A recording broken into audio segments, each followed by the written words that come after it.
Buenos días, buenas tardes o buenas noches.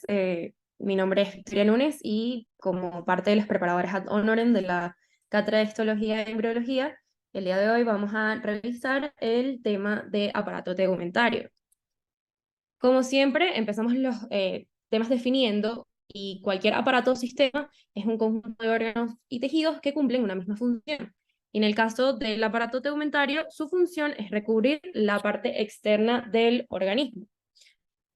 Esto, entre otras cosas, pero lo más importante es que la piel nos va a permitir no solamente defendernos y ser este primer mecanismo de defensa en contra de los patógenos y del exterior, sino que nos va a permitir relacionarnos de manera correcta con este. Las capas de la piel, como vamos a revisar a continuación, son la epidermis, la dermis y la hipodermis, y los anexos cutáneos, el folículo piloso, las glándulas sebáceas y sudoríparas, que las glándulas en conjunto con el folículo piloso y el músculo piloerector van a definir la unidad pilosebácea, y bueno, también tenemos las uñas. Las funciones específicas del aparato tegumentario van a estar conformadas por que este cumple como barrera mecánica, como soporte y da flexibilidad. Además, da información inmunológica y sensitiva, ya que vamos a tener células que van a captar los antígenos, los van a presentar, igual que mecanorreceptores que van a llevar información al sistema nervioso central, que van a permitir cumplir esta función. Entre las funciones endocrinas está formar parte del metabolismo de la vitamina D. También se van a excretar sustancias tóxicas y todo lo anterior, si funciona de manera correcta, va a permitir mantener la homeostasis del organismo. Al observar la histogénesis, podemos decir que la piel viene de dos capas del disco trilaminar, del ectodermo y del mesodermo. Específicamente la epidermis y los anexos van a venir del ectodermo, los nervios receptores y los melanocitos van a venir del neuroectodermo, y bueno, la dermis, hipodermis y células de Langerhans van a venir del mesodermo. Empezando por la primera capa, la capa más externa, la epidermis, va a ser un epitelio plano estratificado queratinizado que vimos ya en el tejido epitelial, ya conocen la lámina, que como sabemos es avascular y su nutrición es por difusión. Su grosor va a ser variable y vamos a ver que tendremos dos tipos de piel según la epidermis. La piel gruesa, que no tiene glándulas sebáceas, no tiene pelos y tiene pocos melanocitos en su epidermis, y es la que va a recubrir palmas y plantas. Esta va a tener un estrato córneo muy desarrollado y va a ser la capa que va a resaltar más. En cambio, la piel delgada va a estar en el resto del organismo, sí va a tener glándulas sebáceas y va a tener pelos, y aquí vamos a ver que el grosor del estrato córneo no va a estar tan desarrollado y el estrato lúcido no va a estar presente, solamente el granuloso, espinoso, germinativo o basal y el estrato córneo. Aquí podemos ver las diferencias que se mencionaron anteriormente en cortes histológicos. En la piel gruesa vemos un estrato córneo muy desarrollado, luego el estrato lúcido, el estrato granuloso, el espinoso y el basal. Todo esto lo vamos a definir a continuación cuando veamos las células de cada uno de estos estratos. Y en la piel delgada vamos a ver que tenemos este estrato córneo que vemos es mucho menos desarrollado, no tenemos la capa lúcida, sino que de una vez pasa al estrato granuloso, vemos las células poliédricas, el estrato espinoso y el estrato basal. Y a continuación, bueno, ya vemos la dermis con su tejido conectivo. Nuevamente vemos aquí las capas que se mencionaron y haciendo énfasis en las células que vamos a mencionar a continuación, que son las que conforman la epidermis. Tenemos a los queratinocitos, de los cuales nacen de la célula basal y que luego se van a convertir en los corneocitos. Tenemos las células de Langerhans, los melanocitos y las células de Merkel. Empezando por el protagonista de la epidermis, que es el queratinocito, este va a pasar por un proceso de citomorfosis donde se va a transformar desde esta célula basal que vemos desde acá, que es o cúbica, alta o cilíndrica, y que va a tener todas sus organelas presentes, hasta esta célula, esto que vemos aquí, que es una célula anucleada sin los organelos y que se queratinizó, que va a estar en el estrato córneo. Estos queratinocitos migrarán en un tiempo aproximado de 6 semanas. Cuando empezamos por el estrato basal, vamos a tener una sola hilera de células que van a tener uniones de tipo hemidesmosomas con la membrana basal y desmosomas laterales entre todas las células, y las cuales se van a ir perdiendo a medida que van subiendo en las capas. En esta capa lo más característico es la presencia de mitosis, porque la piel y la descamación constante de la misma va a necesitar que tengamos una alta tasa de replicación para poder suplir esta necesidad de la epidermis. En el estrato espinoso vamos a ver que ahora no van a ser cilíndricas, sino que van a ser poliédricas, con puentes intercelulares, como se mencionaron anteriormente, que van a darle esa apariencia de espinas que le da el nombre, un citoplasma menos basófilos, y van a estar separadas por un glucocáliz. No van a estar tan pegadas como las células basales, sino que van a estar un poco más separadas. Y en vamos a empezar a desarrollar las tonofibrillas, que van a ser como los precursores de ya la generación de la queratina, y abundantes gránulos de secreción que van a ir aumentando hasta llegar a la capa granulosa, donde tenemos una gran cantidad de gránulos basófilos y núcleos picnóticos, es decir, hacia la periferia de la célula, porque ya se está preparando para expulsarlo y convertirse en las células anucleadas, cornificadas y eosinófilas que veremos en el estrato córneo.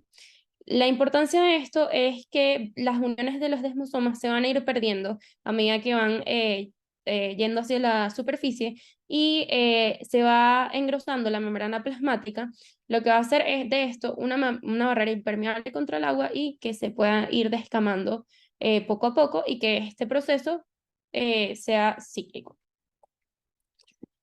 Pasando ahora a la síntesis de queratina, que también es importante porque se da al mismo tiempo que la citomorfosis de los queratinocitos. En el extrato basal vamos a ver que estas células van a tener filamentos intermedios de queratina que se van a ir agrupando, y en el estrato espinoso van a empezar a formar tonofilamentos de queratina. Cuando ya pasamos a los estratos superiores, van a empezar a producir estos gránulos basófilos, que son los gránulos de queratohialina, que van a tener las proteínas de filarina y tricohialina, que van a servir como pegamento de estos tonofilamentos. Se va a cornificar la célula y vamos a tener la degradación de los desmosomas próximamente y la descamación, como se habló previamente. La queratina también la podemos dividir entre la queratina blanda y la queratina dura. La queratina dura es la que vamos a ver, por ejemplo, en las uñas. Nuevamente vemos la diferencia de la epidermis de la piel delgada con la piel gruesa en estas láminas. Pasando a las demás células de la epidermis, empezamos por el melanocito, que lo podemos encontrar entre las células basales de la capa basal. Esta es una célula redonda que tiene prolongaciones con las cuales se va a comunicar con los demás queratinocitos que se encuentran a su alrededor, que pueden ser hasta 40, y van a formar la unidad epidérmica de melanización. Van a tener un núcleo basófilo redondo y un citoplasma pálido. Tenemos queratinocitos secretores y queratinocitos continentes, y estos van a producir dos tipos de queratina que vamos a diferenciar por el color que estas producen. La eumelanina es la más común y es la que da el color negro castaño de la piel, del pelo, de los ojos. Esta es insoluble, tiene baja cantidad de azufre y es fotoprotectora, es decir, quienes poseen más cantidad de melanina tienen mayor protección ante el sol, y son quienes coloquialmente se broncean cuando van a la playa, por ejemplo. Y la feomelanina es menos común y es característica de estas personas que son muy rubias o que son pelirrojas, y es fotoagresora, es decir, estas son las personas que cuando toman un poco de sol se exponen a los rayos UV, se queman inmediatamente porque no tienen esta función protectora. Y es importante recalcar que el color de piel depende es de los melanosomas que tenemos, es decir, de estos gránulos que poseen tiroquinasas que forman la melanina a partir de la tirosina. Y no depende de la cantidad de melanocitos que tenemos. Casi todos los seres humanos tenemos una cantidad aproximada de melanocitos. Y dependiendo de los melanosomas es que vamos a tener un color u otro de piel. Pasamos a las células de Langerhans, que cumplen la función inmunológica de la piel Son células redondas con un núcleo ovoide lobulado muy basófilo, igualmente un citoplasma válido como el anterior, y no posee desmosomas ni tonofilamentos, lo que le permite migrar desde los estratos más basales hacia arriba y poder servir como una célula presentadora de antígenos que tiene estos marcadores de membrana plasmática y que va a permitirle ir a o sea, movilizarse hacia los ganglios linfáticos regionales y presentarles este antígeno y producir una respuesta inmunológica. Su origen va a ser las células pluripotenciales linfoides de la médula ósea y de allí van a migrar a la epidermis. Por último, tenemos las células Merkel que van a formar parte de la función nerviosa sensitiva. Esto es una célula dendrítica que va a servir como un mecanorreceptor y que va a tener desmosomas y filamentos de queratina. Este va a estar unido a una terminación sensitiva que va a tener contacto porque esta va a traspasar la membrana plasmática y va a formar el disco de Merkel o disco táctil que se encuentra dentro de los mecanorreceptores no encapsulados. Vemos aquí un repaso de todas las células que vimos, los queratinocitos que van desde las células, desde la capa basal y van transformándose a través de la citomorfosis hacia el estrato córneo. Tenemos a las células de Langerhans, a los melanocitos en la capa basal, ven que las células de Langerhans se pueden mover entre los estratos, y las células de Merkel. Vamos a tener la unión dermoepidérmica, que es esto que vemos acá, y el protagonista va a ser la lámina basal, que no podemos ver en una coloración de hematocilina eosina, pero podemos ver si hacemos una coloración de Paz o una coloración argéntica. Va a tener 3 capas con diferentes características al microscopio electrónico: la lúcida, la densa y la subdensa, y lo más importante son sus funciones, que va a ser de soporte, porque sabemos que cualquier epitelio debe tener por debajo un tejido conjuntivo que permita el paso de las sustancias y sea soporte mecánico y nutritivo. De transmisión, porque va a permitir la comunicación entre las capas de la piel, protección y cicatrización. Pasamos al segundo estrato de la piel, que es la dermis, que este va a estar conformado por tejido conjuntivo. Específicamente, si hablamos de la primera parte, que es la dermis papilar, que es la que tiene contacto con la epidermis, vamos a tener un tejido conjuntivo laxo que se va a invaginar en la dermis, en la epidermis, y va a formar lo que conocemos como las papilas dérmicas. Ahora, si hablamos de las crestas que se forman de estas imaginaciones del tejido, bueno, vamos a tener las crestas epidérmicas. Este tejido conjuntivo laxo está en esta zona de contacto y además está alrededor de las unidades pilosebáceas y en contacto con los receptores nerviosos. Alrededor de los receptores nerviosos, entonces, vamos a tener tejido conjuntivo laxo.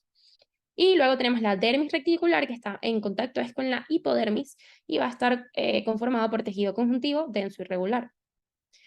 Pasamos a la última capa, que es la hipodermis. También va a estar conformado por tejido conjuntivo, pero el protagonista va a ser el tejido adiposo.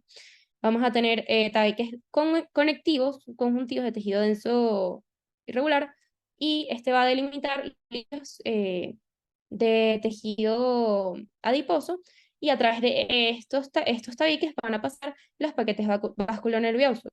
La función de la hipodermis es de protección ante traumatismos, aislante térmico y de reserva de energía. Pasamos a la inervación. La inervación de la piel es rica porque tenemos la función del tacto y tenemos 2 tipos de terminaciones nerviosas: las terminaciones sensitivas libres, que van a estar tomando en cuenta estos estímulos un poco más inespecíficos, como el frío, el calor y el dolor, que vemos estas terminaciones nerviosas libres. Aquí tenemos los discos de Merkel, que ya hablamos de ellos, donde las células de Merkel van a estar en contacto con estas terminaciones nerviosas que traspasan la lámina basal. Luego las terminaciones capsuladas, que vemos a continuación, y una mnemotecnia para acordarnos de dónde está cada una es: aquellos que tienen apellido alemán están más al norte, porque Alemania está más al norte de Europa. Entonces, Kraus y Meissner los vamos a ver en la dermis papilar. Lo vemos más pegado hacia la epidermis. Y los de apellido italiano, que son Ruffini y Pacini, están más al sur, entonces van a estar más hacia el contacto con la hipodermis o la dermis reticular, y allí tenemos esa mnemotecnia que es útil a la hora de contestar el examen. El corpúsculo de Krauss va a estar encargado de la sensación del frío, el de Ruffin, el estiramiento, y de la tensión. El corpúsculo de Meissner es esa clásica imagen que sale en el parcial práctico de pila de monedas, y va a encargarse del tacto fino, y el corpúsculo de Pacini, que es aquel que tiene forma de cebolla cortada a la mitad y va a sentir la presión y vibración. Pasamos como última parte de este repaso a los anexos de la piel, muy importante. Recordemos que estos tienen su origen en el ectodermo, y empezamos por la unidad pilosebácea, que está conformada por el folículo piloso, la glándula sebácea y el músculo piloerector. En algunos lugares, como las axilas y parte de los genitales externos, vamos a tener una glándula sudorípara apocrina que va a desembocar a nivel del tubérculo y va a drenar su secreción a través también del folículo piloso. Tenemos que en este cuadro podemos ver que el músculo piloerector se adhiere aquí al tubérculo y desde la epidermis va a delimitar una zona en conjunto con con la epidermis y con el folículo, la zona donde vamos a tener la glándula sebácea. Cuando se tiene un estímulo que pone a la persona nerviosa, por ejemplo, tiene frío, se va a mandar un estímulo para la contracción del músculo piloerector y va a producir lo que conocemos como la piel de gallina, y justamente suele coincidir con que empiezas a sudar frío. La función de esta unidad pilosebácea es la protección, por eso es que se encuentra también en lugares como la nariz, donde en el vestíbulo de la nariz tenemos a las vibrisas. En otras zonas que tienen mucho contacto con el exterior, vamos a verlos. La unidad pilosebácea, hablando específicamente del folículo piloso, tiene distintas capas que vamos a repasar rápidamente, que podemos ver en este dibujo. Tenemos la membrana vítrea, la vaina radicular externa, la vaina radicular interna, que va a tener 3 capas dentro de esta, que es la capa de Henle, de Huxley, y la cutícula, que va a formar el anclaje a el pelo. Este está en contacto con la cutícula per se del pelo, la corteza, que va a tener esa queratinadura de la que hablamos previamente, y la médula. Si hablamos de cuáles son las partes del folículo piloso, lo podemos dividir en 2 segmentos, el segmento superior y el segmento inferior, dividido por la zona en donde se inserta el músculo piloerector. Lo importante aquí recordar es que la parte superior es permanente, es decir, no importa en qué fase de crecimiento del pelo estemos, esta se va a mantener, y está conformada por el istmo, que va desde el contacto con la epidermis hasta la inserción de la glándula sebácea, y luego tenemos el istmo, que va desde esta inserción hasta la inserción del músculo piloerector.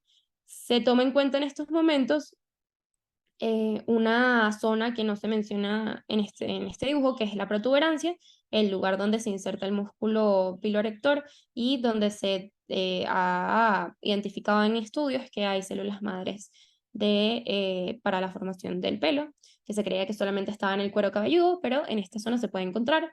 Y luego pasamos al segmento inferior, donde tenemos el tallo y el bulbo. Aquí podemos ver cortes histológicos donde vemos el pelo y el folículo piloso, la inserción de músculo piloerector, aquí la protuberancia, la glándula sebácea, y ya con cuáles son las partes, tendríamos aquí el infundíbulo, hasta acá, aquí tendríamos el istmo, el tallo y el bulbo por último aquí abajo. Igualmente lo podemos ver aquí, al igual que las diferentes capas que mencionamos. Tenemos la capa folicular, radicular externa, radicular interna, y las capas que conforman el pelo, que sería la cutícula, la corteza y la médula. Para seguir hablando un poco sobre lo que comentamos sobre el segmento superior y si uno es permanente y el otro no, Cuando estamos en el proceso del crecimiento del pelo, tenemos diferentes fases. Empezamos por la fase anágena, que es la fase de crecimiento como tal, puede durar entre 2 y 8 años, y vemos que aquí están presentes todas las partes del folículo piloso que mencionamos.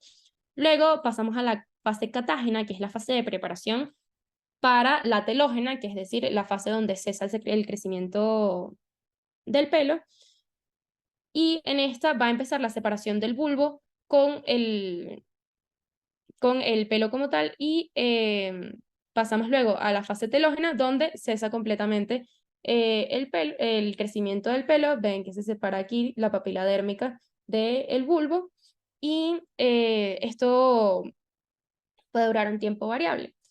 ¿Qué ocurre? Muchas personas piensan que cesa el crecimiento del pelo porque ya se encuentran en una etapa de alopecia androgénica, o tienen algún problema hormonal que produce esto, pero suele pasar que coincide con alguna inestabilidad en alguna de estas fases. Pasamos luego a las demás componentes de la unidad pilosebácea, que es la glándula sebácea, que está distribuida en todo el cuerpo menos en la piel gruesa, que recordemos que está en las palmas y en las plantas de los pies. Vamos a tener una capa de mitosis basal que va a estar más externa, y estas células van a ir migrando hacia el centro del adenómero, llenándose de goticas lipídicas, es decir, realizando lipogénesis, para que al momento de llegar a la capa más central van a destruirse las células y se va a secretar el sebo de manera holocrina. Y esta ya conocemos que drena en la unión entre el infundíbulo y el istmo del folículo piloso. En cambio, la glándula sudorípara, vamos a tener dos tipos de glándulas: las ecrinas, que están distribuidas en todo el cuerpo, excepto en los labios y parte de los genitales externos, específicamente en la mujer en los labios menores, y las apocrinas, que van a estar en lugares específicos, en las axilas, en las areolas, en el pezón, en los oídos y en las pestañas. Este glomérulo va a desembocar en dos lugares según qué tipo de glándulas tenemos. El de la glándula ecrina va a desembocar directamente al exterior, y el de la glándula apocrina va a desembocar en el infundíbulo. Pasamos a nuestro último anexo, que es las uñas.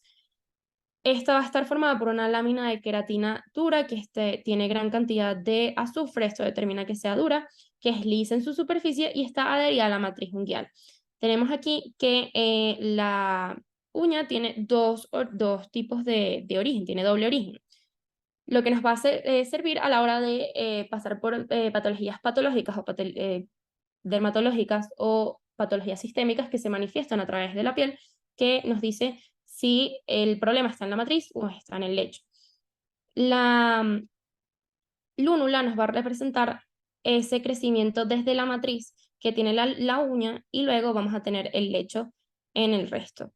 Vamos a tener dos repliegues epidérmicos que nos van a permitir no tener contacto con patógenos y evitar las infecciones de piel y partes blandas que se relacionan con la uña.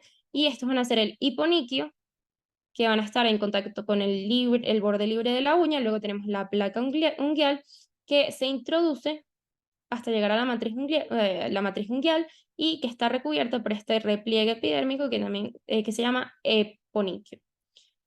Abajo vemos pues todas las estructuras que conforman los dedos. Además tenemos el perioniquio o el borde periunguial, que es todo este repliegue que rodea la uña. Entonces, recapitulando, tenemos la lámina unguial, que va a tener esa queratina dura, el lecho unguial, de donde va a nacer en conjunto con la porción que nace directamente de la matriz unguial. Recordemos que tiene doble origen. Y luego aquí tenemos, en este caso sería el eponiquio, que va a ser el repliegue que vemos aquí. ¿Ok? Entonces eso sería todo en el repaso de aparato tegumentario, y esperamos que cualquier duda que tengan nos la comenten en las prepas o la dejen aquí en el video. Muchas gracias.